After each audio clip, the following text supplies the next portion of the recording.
Mas addictive ang online gaming kaysa actual casino. Bakit?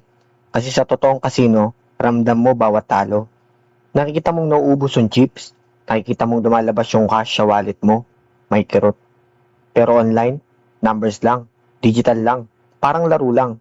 Isang pindot, taya, pag natalo, babawiin ko na lang. Tapos isang pindot ulit. Ang problema, ginawa nilang sobrang dali. 24/7 bukas. Walang hiyahiya, walang pila, walang tao na nakakakita. At bawat panalo mo, kahit maliit, binibigyan ng utak mo ng dopamine.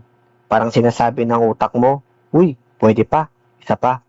Kaya minsan, hindi ka naghahabol ng pera, hinahabol mo lang yung feeling. At doon nagsisimula maubos ang ipon. Imagine mo, kung yung excitement na hinahanap mo sa pagsusugal, nilagay mo sa pagbibuild ng pera mo. Kahit unti-unti, crypto man, DCA man, regular na ipon. Hindi instant thrill, pero totoong progress.